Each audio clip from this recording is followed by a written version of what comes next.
any of the poets, then check out in your local town. There will be spoken word events. I talk to a lot of people who catch us at Bestival, but don't catch any poetry throughout the year. There's going to be events in your area, I promise you. If they're not, tweet me and I'll tell you where they are and where your nearest event is.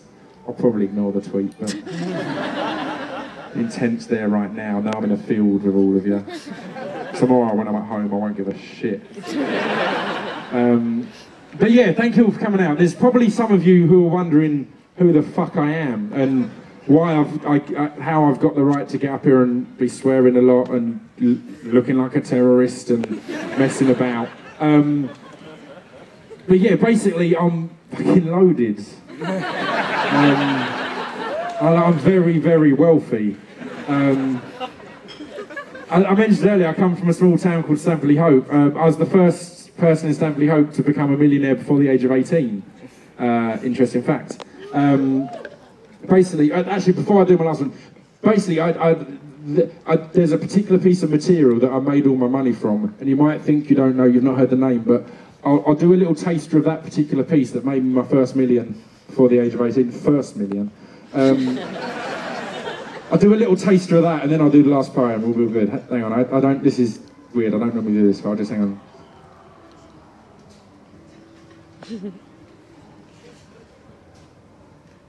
Cashier number 1, please.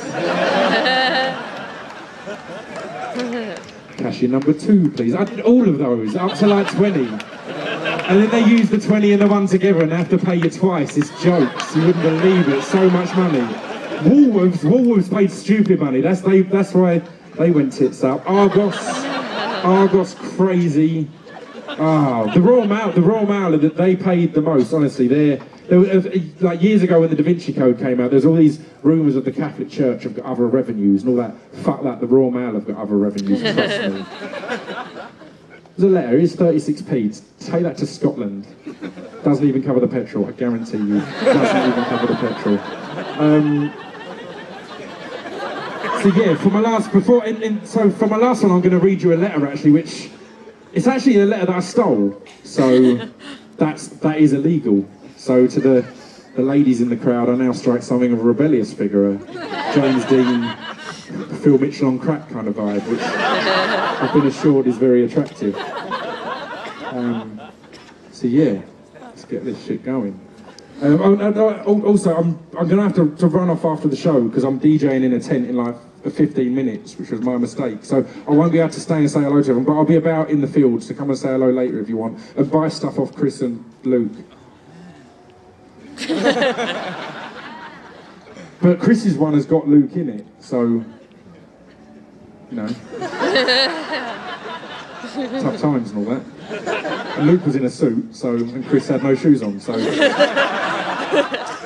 Just saying. This is a letter from God to man. It says, "Hey there, how's it going? Long time no see.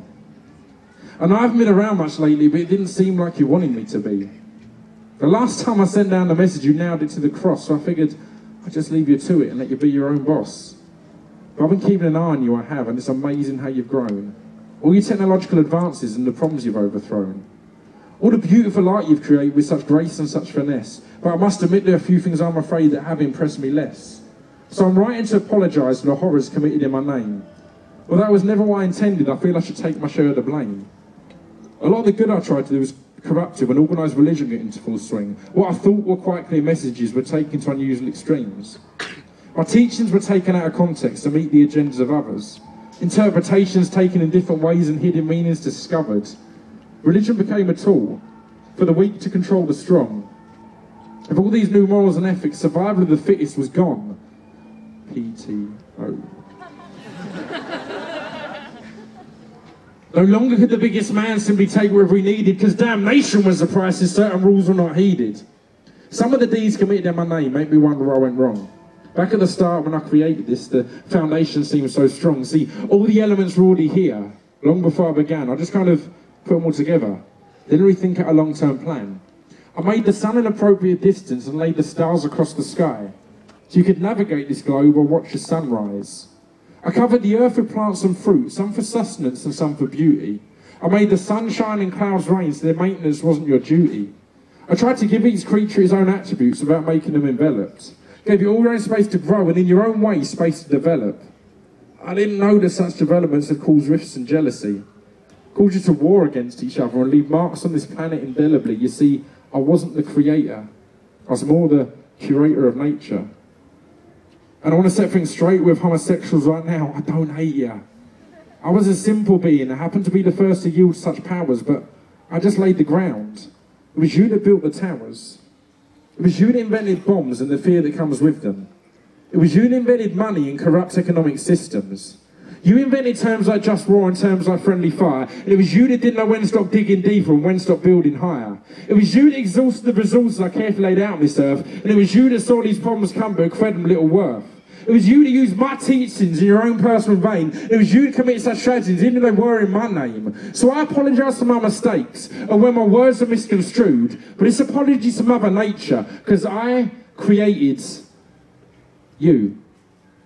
Thank you very much, Bestival. Enjoy the rest of the weekend and see you again next year. Have a good night.